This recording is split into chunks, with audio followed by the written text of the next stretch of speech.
Bienvenue dans cette vue d'ensemble de Tableau Public. Tableau Public est entièrement gratuit. Il permet de créer facilement et rapidement des visualisations de données et de les publier sur Internet. Cette vidéo explique brièvement son fonctionnement. Les autres vidéos de la même série expliquent chaque étape de l'ensemble du workflow, notamment l'utilisation de différents types de sources de données, le nettoyage et l'analyse des données, la création et la mise en forme de différents types de graphiques interactifs, et enfin la publication de la visualisation finalisée sur Internet ou son intégration à une page de votre site. Pour toute cette série de vidéos, nous allons utiliser un ensemble de données de la Banque mondiale sur les émissions annuelles de CO2 depuis 1960. Nous pourrons ainsi déterminer qui sont les plus grands pollueurs de la planète ou identifier des tendances dans les émissions de CO2 au fil du temps. Vous pouvez télécharger le classeur d'exercices pour suivre les étapes dans votre propre logiciel Tableau. Je vais ouvrir mon logiciel Tableau Public. Vous pouvez télécharger la version pour Mac ou PC sur le site public.tableau.com. Vous pouvez aussi suivre ces formations avec l'édition personnelle ou professionnelle de Tableau Desktop. Dans Tableau, vous devez d'abord sélectionner le type de données à utiliser. Ici, nous allons utiliser un fichier Excel. Accédez au dossier où se trouve le fichier sur votre disque et ouvrez-le. Tableau se connecte au fichier de données et vous pouvez ouvrir la feuille de calcul souhaitée en la faisant glisser et en la déposant ici. Tableau crée ensuite un aperçu de l'ensemble de données. Comme vous pouvez le voir, l'ensemble de données contient le nom des pays, la région, l'année et des mesures des émissions de CO2 pour chacun des pays. Vous pouvez modifier l'ensemble de données ici, par exemple pour renommer des colonnes ou transformer la structure de l'ensemble. Nous aborderons ce point dans une vidéo ultérieure. Si l'aperçu des données vous convient, vous pouvez ouvrir la première feuille et commencer votre analyse. Il existe différentes façons de créer des graphiques dans Tableau. La méthode la plus simple consiste à faire glisser les champs depuis le volet gauche et à les déposer dans l'espace de travail, la zone vide qui se trouve ici au milieu de l'écran. Je peux par exemple créer une carte en faisant simplement glisser le champ nom de pays et en le déposant au milieu de l'espace de travail. Vous voyez que chaque pays de l'ensemble de données est représenté par un point. Je peux maintenant ajouter des informations à cette carte. Par exemple, en faisant glisser le champ émissions de CO2 par habitant sur l'espace de travail. Je peux redimensionner les points pour représenter la quantité de CO2 émise par chaque pays par rapport à sa population. Il semble que ce soit le Qatar qui génère le plus d'émissions par rapport au nombre d'habitants. Je vais rectifier manuellement la mise en forme du graphique.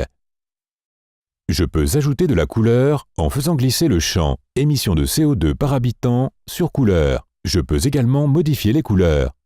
Je vais par exemple utiliser le schéma rouge-noir divergent pour indiquer en rouge les pays qui génèrent le plus d'émissions. Je vais également renommer la feuille.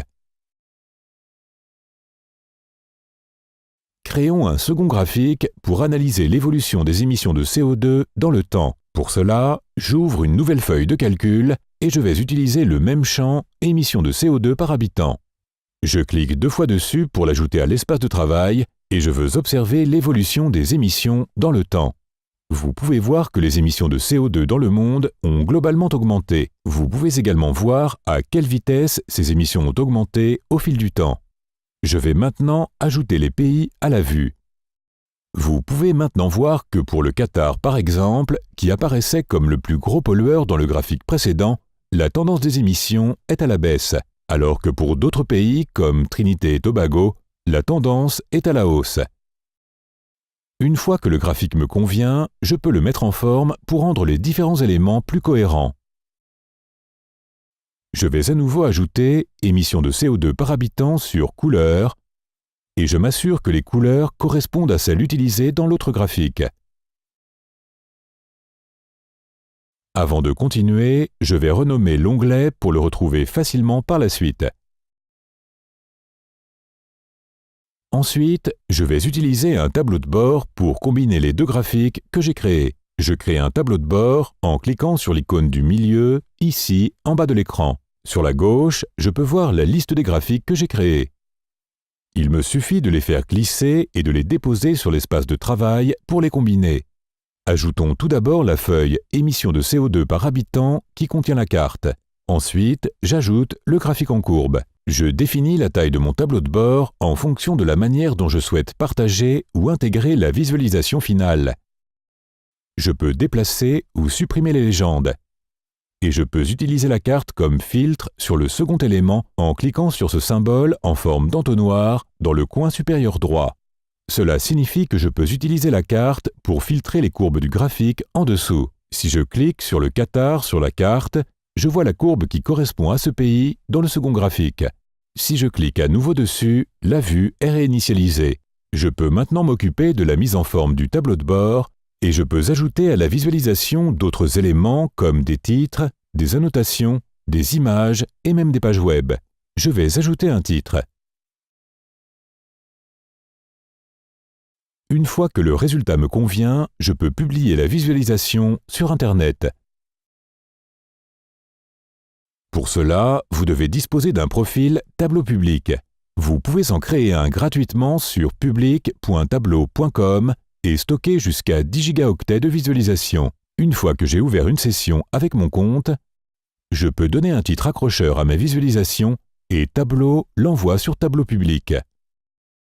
La visualisation s'ouvre ensuite dans mon navigateur, d'où je peux vérifier que les éléments interactifs que j'ai ajoutés fonctionnent correctement et je peux également partager ma visualisation sur les médias sociaux, par email ou encore copier le code intégré et le coller dans le code HTML de la page de mon site ou de mon blog. Comme vous pouvez le voir, Tableau public vous permet d'explorer, de créer et de publier des visualisations de données en un clin d'œil. Nous espérons que cette présentation vous a été utile et vous servira d'inspiration pour créer votre première visualisation.